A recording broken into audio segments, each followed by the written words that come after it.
parents refused to back my future while funding the golden child's $12,000 DJ fantasy.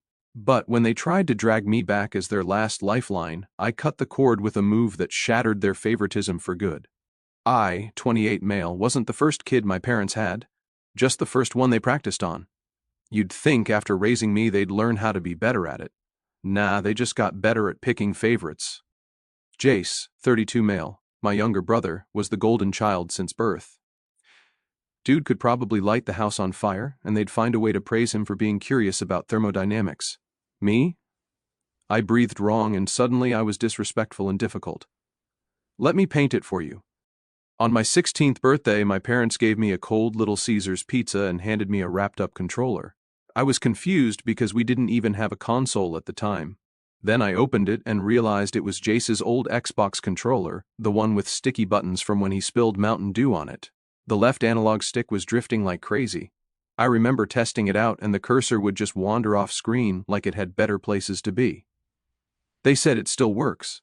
When Jace turned 16, they gave him the works.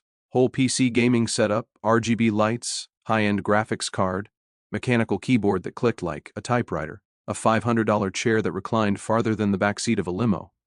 They even decorated the basement for it. When I walked downstairs and saw it, I legit thought they were filming an ad for Best Buy. I made a joke like, "Guess I was born too early." Dad didn't laugh, just walked away. Fast forward to the next year. Jace crashes Dad's Camry into the neighbor's mailbox. He wasn't even supposed to be driving that day. Doesn't matter, no license, no apology, no problem. They buy him a newer Honda Civic a week later and tell him, "Accidents happen, son, you're learning." I wish I was kidding. I scratched the side of Mom's car trying to back out of the driveway a few months later. Tiny scuff, barely noticeable. You'd think I burned the garage down. Dad made me work at McDonald's for 3 months to pay off the paint job. Didn't matter that I had school. I was flipping burgers 6 days a week because actions have consequences. They kept saying that over and over. Actions have consequences, unless you're Jace. Then the rules don't apply. Living with Jace was like living with a raccoon that had Wi-Fi and anger issues. He'd barge into my room whenever he felt like it. No knocking, no warning, just full-on storming the place like it was his. I could be in the middle of an online test or literally changing clothes. Didn't matter. Chill. "It's not like anyone wants to see you naked," he once said while laughing and tossing a towel at my face. He'd steal stuff from my desk, blast music through the walls while I was studying, and once used my toothbrush to clean his sneakers just to mess with me. When I locked my door, he kicked it until the frame cracked and said I was acting like a little princess. The worst part, my parents always took his side every single time. "Don't be so uptight," Mom would say. "He's just being playful." Nah, Jace wasn't playful. Jace was a jerk with a free pass. But I still played the good son. I figured if I kept my head down and did things right, I'd eventually get the same love or credit or whatever. Senior year came around. Jace was busy skipping classes and throwing ragers. I was busting my ass to keep my grades up, pulled all-nighters, did summer programs, even entered coding competitions just to stand out. And somehow I got into MIT, with a partial scholarship. Still remember the email. I was shaking. It was one of those, maybe I'm not invisible moments. I thought this was it, maybe now they'd see me. I sat them down in the kitchen with everything printed out. Acceptance letter, scholarship award, my budget showing I only needed $8,000 more to make it work. I even had notes on payment plans. For the first 30 seconds, they looked proud, like genuinely proud. Then Dad cleared his throat and gave me the classic, "Money's really tight right now, kiddo. Maybe you should consider community college first. You can always transfer later." I nodded, said I understood. 2 weeks later, Jace announced he wanted to be a DJ, not just for fun, like full electronic music producer with gigs and an Instagram page and all that. He didn't even know how to use GarageBand. Didn't matter. They dropped $12,000 on him. Professional equipment, studio monitors, mixing decks, took over half the basement. I'm not exaggerating when I say I had to move some of my old boxes out to the shed to make room for his studio. Every weekend, Jace blasted the same 3 songs at full volume, throwing these wannabe parties while I sat upstairs filling out scholarship essays and FAFSA forms. Sometimes he'd yell up the stairs, "Hey bro, can you not walk heavy? It messes with my recordings." I went to MIT anyway. Took every loan they'd approve, worked in the dining hall, mopped floors, tutored rich kids who didn't even need it, ate the same noodles and eggs combo every night. I barely slept, just grinded every single day. 4 years later, I graduated with a computer science degree and landed a six-figure job at Google. Moved to San Francisco, finally had my own place, my own car, some savings.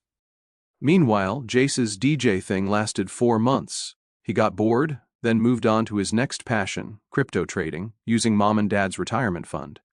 You already know how that turned out. At 32, he was still in our childhood bedroom, thousands of dollars in unused gear. He didn't work, didn't contribute. Still lived like the basement was his kingdom. Came the call. I was at work when Mom rang. I picked up half expecting it to be about a tech issue. Instead, her voice was shaky. She said, "Dad got laid off after 20 years. We're 3 months behind on the mortgage. Retirement isn't happening.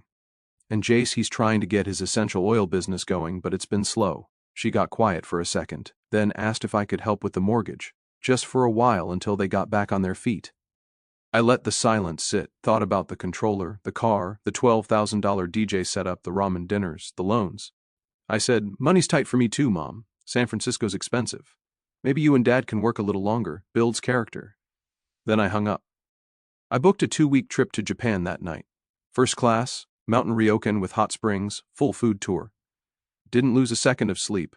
Slept in an onsen with hot springs, booked a food tour where a chef grilled wagyu in front of me like it was performance art. Watched the sumo finals ringside. No shame.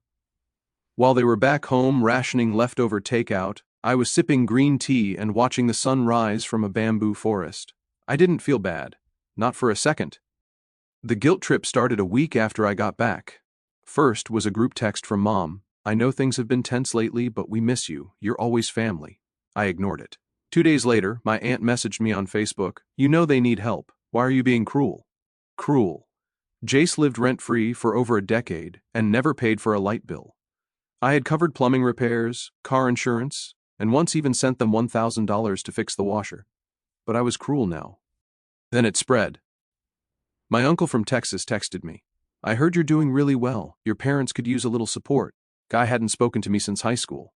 Suddenly I'm on his radar because Mom cried to the family group chat. My cousin from Florida chimed in, "Whatever beef you have with your brother, don't take it out on your parents. They made me the villain, told everyone I abandoned them, left out the MIT rejection, the DJ setup, the crypto mess, just painted me like some selfish rich kid who turned his back on the people who sacrificed everything for me. Funny how they only remembered me when the mortgage came due." The only person who didn't jump on the hate train was my cousin Nate.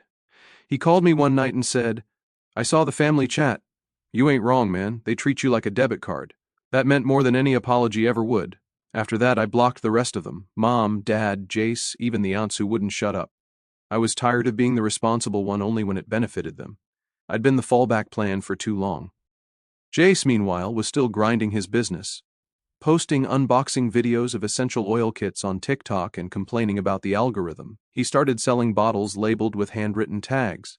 Didn't even spell eucalyptus right. I saw one post where he called it eucalyptus energy and claimed it boosted masculine aura or some crap. He DM'd me after I blocked him everywhere. "You're really going to turn your back on your family like that after everything we've done for you?" Then he followed up with, "Anyway, if you can spot me $300 for a restock order, I'll cut you in on the profits." Didn't even respond, just reported it as spam and kept scrolling. 2 weeks later, I got a letter in the mail, actual physical envelope, from my parents, handwritten.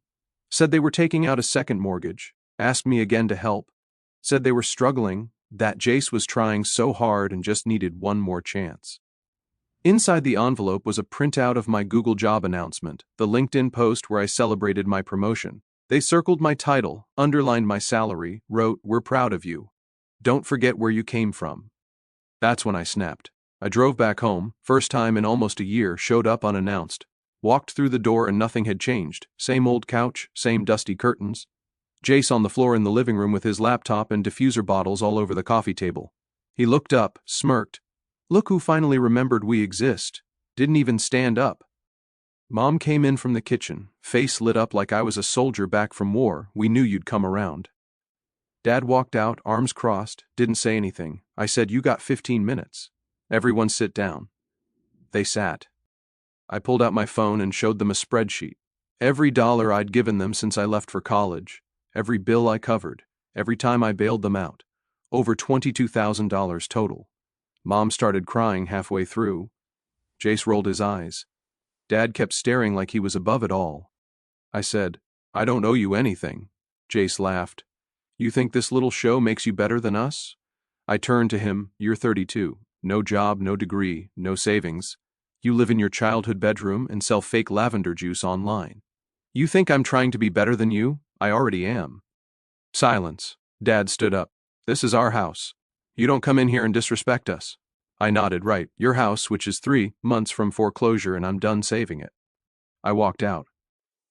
Nate was waiting outside in his truck. He gave me a nod, didn't ask questions. I haven't spoken to them since.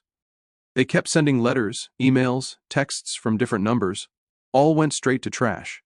About a month after I told them off in person, things went quiet. For a second, I thought maybe they finally got it. Nope, they were just regrouping.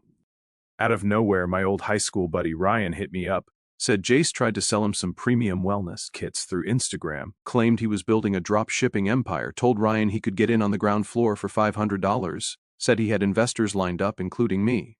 Ryan actually thought I was backing it. I asked for a screenshot. Sure enough, Jace had been name-dropping me like I was some silent partner. My full name, job title, company, got the blessing from my brother who works at Google. He's helping me scale. Even dropped a fake quote from me. I was pissed. Not because of the lie. He lied all the time, but because he was using my name to scam people, risking my reputation at my job. I didn't confront him directly.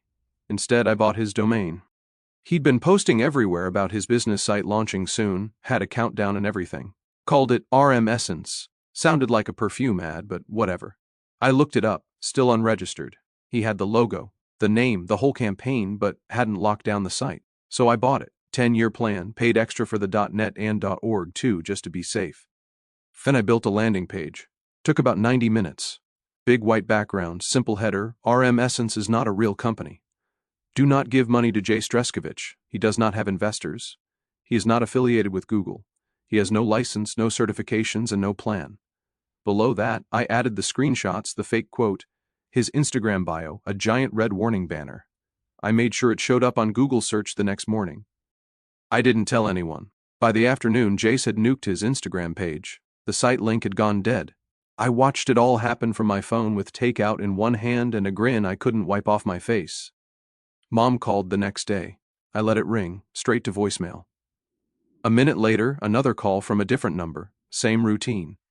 Then the emails came in, subject line, we need to talk. 3 paragraphs in all caps accusing me of sabotaging Jace's future, saying I humiliated him, that I crossed the line. Apparently some girl he was trying to impress saw the site and dumped him. Apparently someone at church asked if he was getting sued. Apparently he cried. Good. They framed it like I'd ruined his only shot at being somebody, like I was the villain for taking it too far. They forgot the part where he lied to people, used my name, tricked friends, risked my rep at my job. They forgot the part where I kept my mouth shut while he partied through high school, got bailed out after crashing a car, flushed thousands of dollars down the toilet chasing every new business idea he heard about on YouTube. They forgot all of that, but Nate didn't. He texted me one line that day. I saw the site. Savage.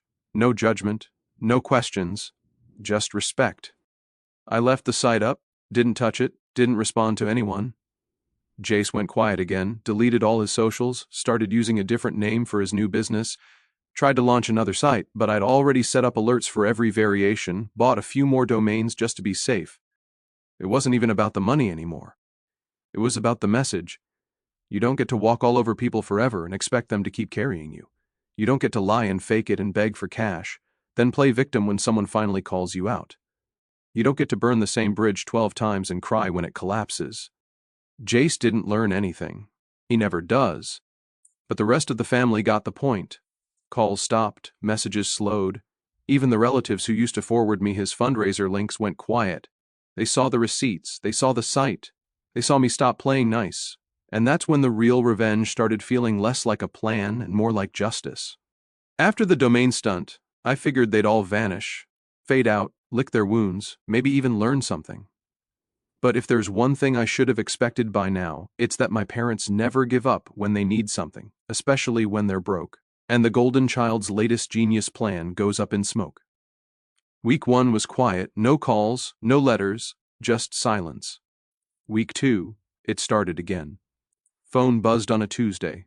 Unknown number, declined it, buzzed again 5 minutes later, different number. Then an email hit my inbox, subject line just from Mom. She opened with, "Your father and I are struggling, we're not asking for handouts, just a little grace." Underneath that was a screenshot of their bank balance, $143.89. No context, no explanation, just a guilt grenade. I deleted it. 3 hours later, my boss forwarded me an email, an outside message sent to the company's public info address. It was from my dad. He was trying to reach me through professional channels because I wasn't responding to personal messages. He explained their situation, asked if my company offered any family assistance programs, said I was their only child working in tech and he wasn't sure who else to turn to. My boss didn't say anything, just sent me the forward with the note. "Want me to respond or you got it?" I wrote back. "Blocked for a reason. I'll handle it." Then I blocked the company inbox from outside contacts just in case. They'd officially hit rock bottom. Public begging, corporate embarrassment, dragging my name anywhere they could. That Friday, I got a letter in the mail. Not typed, not printed, handwritten. It was from Jace. 4 pages front and back. It was his manifesto. Said he'd finally figured it out. He wasn't going to sell oils anymore. He was done chasing fake businesses. Now he was building something real, a lounge. A real wellness and productivity lounge for creators and entrepreneurs. Beanbags, cold brew taps, LED lights, vibe like Google but without the corporate soul. Wanted to name it The Grid. Claimed he had a lease on a cheap warehouse space. Was negotiating a partnership with a local influencer who used to go viral in 2018. Asked if I'd come on board as a CO founder. Said he needed $25,000 to cover startup costs. He even included a hand-drawn floor plan. It looked like a 6-year-old made it on the back of a cereal box. There was a corner labeled Manifestation Station. No joke. Underneath the map in big letters, "This is the one, bro. This is the legacy move." I didn't respond, not to him, not to my parents. Instead, I scanned the letter and uploaded it to the same domain I used to destroy his last project, made a new tab, The Grid, Legacy Move number 6. Listed his last 5 businesses with dates, fake projections, and screenshots of him asking people for money. Under that, I posted the lounge letter. People found it. A week later, Jace deleted his new Twitter account. Mom texted from a new number, one sentence, "Why are you doing this?" I didn't answer because if she had to ask, she never understood in the first place. This wasn't revenge anymore. This was self-defense. This was cutting the rope before they could pull me down with them again. I checked the property records on their house. 3 months later, it was sold, not foreclosed, sold. Turns out they refinanced and bailed at the last second. Packed up, moved in with my aunt in Arizona. Jace went with them, still jobless, still talking about next moves. Nate texted me last week. Apparently Jace started posting again. New idea, clothing brand. The name? Golden Blood. I laughed so hard I nearly dropped my phone. A few months passed without a word. No calls, no texts, no new begging attempts. I thought maybe they'd finally accepted it, accepted that I wasn't going to be their savings account anymore. Then came the card, not an envelope. A thick, glossy, glittery thing that looked like it came from a wedding planner. Front said, "Family means forever." Inside was a printed invite. "You are warmly invited to a family reunion barbecue. Let's rebuild, reconnect, and remember what matters. No pressure, just presence. Love, Mom." Handwritten underneath, "Jace will be there. He wants to make things right." They rented a park, set a date, bought decorations, planned catering, and wanted me to show up like nothing had happened. I called Nate. He said, "Sounds like a trap with potato salad." I laughed, but I knew he was right. This wasn't an olive branch. It was bait. I wasn't going, but I wasn't ignoring it either.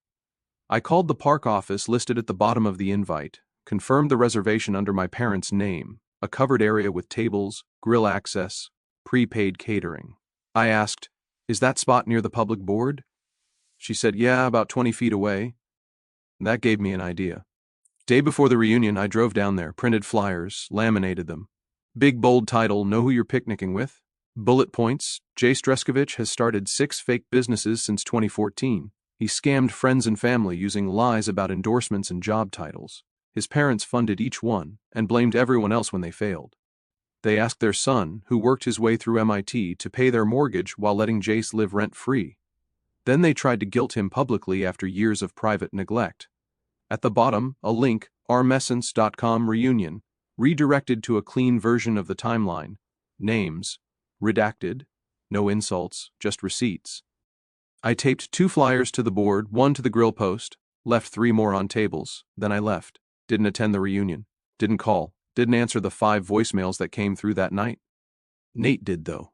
He swung by, said there were maybe 15 people, family mostly, a few old neighbors. Jace wore sunglasses the whole time like he was famous, brought a folding table covered in shirts with golden blood printed, in gold cursive, tried to pitch them to people between hot dogs. No one bought any. My parents acted like everything was fine, forced smiles, told everyone I was on a business trip. Someone pointed out the flyers. Silence, then panic. Mom tore one down, Dad went red. Jace accused Nate of putting them up. Nate laughed in his face and said, "Not my fault, he left early." Said the whole thing felt like a failed intervention where nobody brought the addict. Few days later, I got another letter. Plain envelope, no return address. Inside was a photo of the family reunion. Everyone standing awkwardly near the grill. Mom smiling too hard. Dad not smiling at all. Jace in the back, arms crossed, shades on, next to a sign that read, "Family is everything." On the back of the photo, one sentence, "You should have been there." I ripped it in half. Then I blocked the last number they hadn't used yet. It didn't end with the reunion. I knew that was just them soft launching another guilt campaign. But what I didn't expect was for Jace to light the match himself, not quietly, not behind the scenes, but public. It started with a video someone tagged me in on Twitter, a clip from a small business expo in Phoenix. There was Jace standing in front of a booth covered in black and gold crooked sign behind him, golden blood clothing with legacy. He was giving a pitch to a girl with a phone camera, loud, overconfident, wearing his own shirt like a walking billboard. "We're not just selling shirts. We're selling identity, power, dominance. Not everyone gets it, but my brother works for Google and he told me himself, this kind of branding, it's the future." The clip wasn't from someone on his team. The caption read, "This guy told me his shirt unlocks alpha energy, said his brother at Google backed his company. LMAO. The replies were brutal, memes, parody ads with Jace's face and the line powered by nepotism, sown by delusion. Over 400,000 views in a day. I didn't say anything, didn't reply, didn't share, didn't need to. That video hit our hometown like a nuke. Old classmates sent it to group chats. Ex-girlfriends commented under it. The school guidance counselor apparently used it in a what not to do talk during career week. Nate texted me one line. "Bro went viral for being unemployed in HD." Jace went dark, deleted every social profile again, shut down the Golden Blood page, even pulled the Shopify site. Then Mom emailed me, not to apologize, not to explain, to demand I fix it, said I should make a statement that I didn't give him permission to use my name, that I should write a message defending the family, that people were laughing at all of us. I let it sit for a week. Then I replied, "I didn't tell him to lie. I didn't tell him to fake endorsements. I didn't tell him to burn every dollar you gave him. And I'm not fixing a fire I didn't start." That was it. No more messages after that. The fallout was clean. No one reached out again, not even the extended family. They were embarrassed. Nobody wants to be associated with that kind of mess when it's trending. And Jace, last I heard, he was working night shift at a vape shop in Tucson. Still pitching side hustles, still calling himself a visionary. I've moved on. New job, bigger title, switched coasts, quiet apartment, clean inbox. Peace. I still get the occasional tag when someone re-uploads the expo video. It's become a recurring joke online now. Golden Blood energy became a meme. Someone even made merch mocking the merch. Sometimes I look at it and shake my head, not with anger, not with regret, just with the kind of relief you only feel when you finally walk away from a burning building and realize you never have to go back. Nate came to visit last month, brought ribs, cracked a smile, and said, "So, what's next? You buying Google?" I laughed, the first time I really laughed in a long time. He leaned back on my couch, pointed at the ceiling, and said, "Whatever you do next, just don't sell eucalyptus oil, please." We watched the sunset. Didn't say much after that. Didn't need to. Some endings don't need music or closure or deep talks. Sometimes it's just peace and silence. That's enough. I bought a house last month. Nothing flashy, 2-bedroom place in a quiet neighborhood, clean yard, office space, a dog eventually maybe. Nate helped me move in. Didn't even ask for pizza or beer, just showed up with work gloves and said, Let's finish this fast so you can enjoy it. He was the only one who never treated me like a backup plan. They still live in Arizona last I checked. Small apartment. Mom got a part-time job doing admin work. Dad works security overnight. Jace moved out, kind of crashes with some guy who runs a podcast and lets him sleep on a beanbag. He still posts sometimes, different. Name, new fake brand, same pitch. This time it's real. Sure it is. I used to keep tabs. Now I don't even care. That part of my life's done. The golden child can keep whatever's left of that crown, bent, dusty, fake as hell. Got promoted a few months back. Senior systems lead now, solid raise, my own team, actual breathing room. The new office is nicer too. Clean desk, good coffee, door that closes. I didn't throw a party or post about it. Just sat there after signing the offer and thought, all right, this is what it feels like to not owe anyone anything. Around that time I started seeing someone. Her name's Maya. She works on the UX team. Met her during a tight deadline sprint when half the company was in panic mode, and she was the only one not losing her mind. She's sharp, dry sense of humor, doesn't chase clout, makes her own money, handles her own problems. First person I've been around in a while who doesn't drain the air out of a room. We kept things quiet at first, same company and all, but she's not into drama. We split checks, swap playlists, talk about real stuff, and she's never once brought up Jace. Doesn't care about my past, just asks what I want next. It's weird, in a good way. After a lifetime of being surrounded by people who took everything and still asked for more, being with someone who brings peace instead of pressure feels like I finally upgraded more than just my job title.